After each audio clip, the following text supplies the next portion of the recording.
The ghost. There was comparative calm in the Wormwood household for about a week after the superglue episode.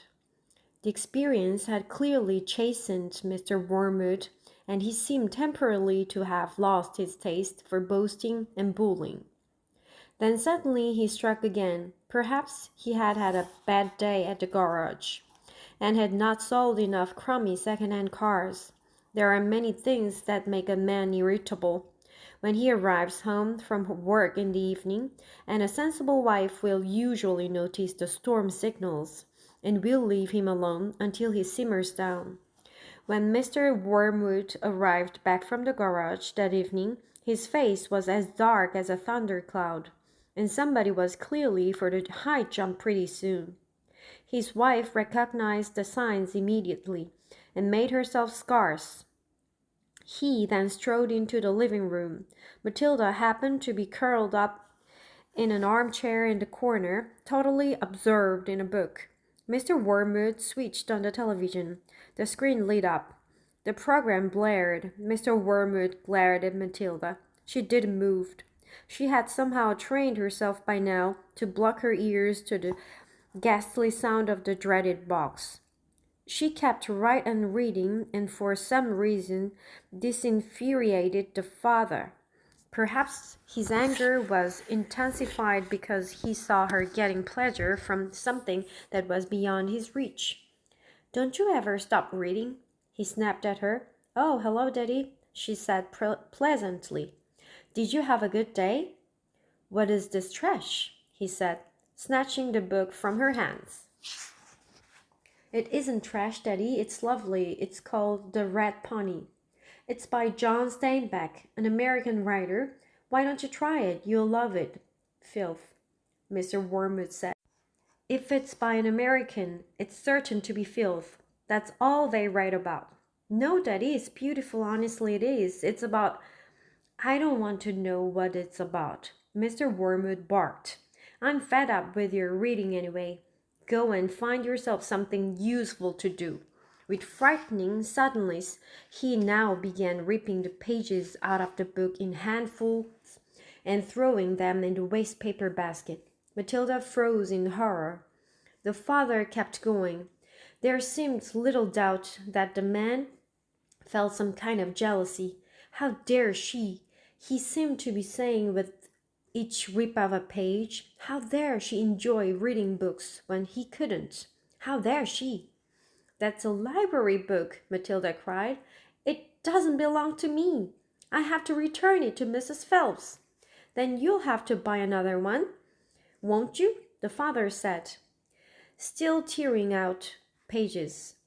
"You will have to save your pocket money until there's enough in the kitty to buy a new one for your precious Mrs. Phelps, won't you?" With that, he dropped the now empty covers of the book into the basket and marched out of the room, leaving the telly blaring. Most children in Matilda's place would have burst into floods of tears. She didn't do this. She sat there very still and white and thoughtful. She seemed to know that neither crying nor sulking ever got anyone anywhere. The only sensible thing to do when you're attacked is, as Napoleon once said, to counterattack. Matilda's wonderfully subtle mind was already at work devising yet another suitable punishment for the poisonous parent. The plan that was now beginning to hatch in her mind depended, however, upon whether or not Fred's parrot was really as good as a talker as Fred made out. Fred was a friend of Matilda's. He was a small boy of 6 who lived just around the corner from her, and for days he had been going on about this great talking parrot his father had given him. So the following afternoon, as soon as Mrs. Wormwood had departed in her car for another session of bingo, Matilda set out for Fred's house to investigate. She knocked on his door and asked if he would be kind enough to show her the famous bird. Fred was delighted and led her up to his bedroom, where a truly magnificent blue and yellow parrot sat in a tall cage. There it is, Fred said. Its name is Chopper. Make it talk, Matilda said. You can make it talk, Fred said. You have to be patient. It'll talk when it feels like it. They hung around, waiting. Suddenly the parrot said, "Hello, hello, hello." It was exactly like a human voice. Matilda said, "That's amazing. What else can it say?" "Rattle my bones," the parrot said, giving a wonderful imitation of a spooky voice. "Rattle my bones." "He's always saying that," Fred told her. "What else can he say?" Matilda asked. "That's about it," Fred said. "But it is pretty marvelous, don't you think?" "It's fabulous," Matilda said. "Will you lend him to me just for one night?" "No," Fred said. "Certainly not." "I'll give you all my next week's pocket money," Matilda said. That was different. Fred thought about it for a few seconds. "All right, then," he said, "if you promise to return him tomorrow." Matilda staggered back to her own empty house, carrying the tall cage in both hands. There was a large fireplace in the dining room, and she now set about wedging the cage up the chimney and out of sight. This wasn't so easy, but she managed it in the end. "Hello, hello, hello," the bird called down to her. "Hello, hello." "Shut up, you nut," Matilda said, and she went out to wash the soot off her hands. That evening, while the mother, the father, the brother, and Matilda were having supper, as usual in the living room in front of the television, a voice came loud and clear from the dining room across the hall. "Hello, hello, hello," it said. "Harry!" cried the mother, turning white. "There's someone in the house. I heard a voice." "So did I," the brother said. Matilda jumped up and switched off the telly. "Shh," she said. "Listen." They all stopped eating and sat there very tense, listening. "Hello, hello, hello," came the voice again. "There it is," cried the brother. "It's burglars," hissed the mother. "They are in the dining room. I think they are," the father said, sitting tight. "Then go and catch them, Harry," hissed the mother. "Go out and collar them red-handed." The father didn't move. He seemed in no hurry to dash off and be a hero. His face had turned gray.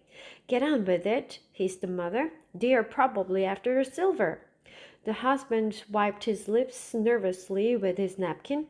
"Why don't we all go and look together?" he said. "Come on, then," the brother said. "Come on, Mom." "They are definitely in the dining room," Matilda whispered. "I'm sure they are." The mother grabbed a poker from the fireplace. The father took a golf club that was standing in the corner. The brother seized a table lamp, ripping the plug out of its socket. Matilda took the knife she had been eating with, and all four of them crept towards the dining room door, the father keeping well behind the others. "Hello, hello, hello," came the voice again. "Come on," Matilda cried, and she burst into the room, brandishing her knife. "Stick them up," she yelled. "We've caught you." The others followed her, waving their weapons. Then they stopped. They stared around the room. There was no one there. "There's no one here," the father said, greatly relieved. "I heard him, Harry," the mother shrieked, still quaking. "I distinctly heard his voice. So did you." "I'm certain I heard him," Matilda cried. "He's in here somewhere." She began searching behind the sofa and behind the curtains.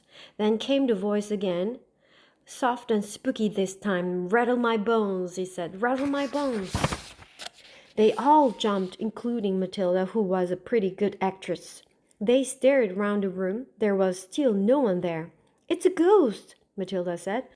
"Heaven help us," cried the mother, clutching her husband round the neck. "I know it's a ghost," Matilda said. "I've heard it here before. This room is haunted. I thought you knew that." "Save us," the mother screamed, almost throttling her husband. "I'm getting out of here," the father said, grayer than ever now. They all fled, slamming the door behind them. The next afternoon Matilda managed to get a rather sooty and grumpy parrot down from the chimney and out of the house without being seen. She carried it through the back door and ran with it all the way to Fred's house. "Did it behave itself?" Fred asked her. We had a lovely time with it, Matilda said. My parents adore it.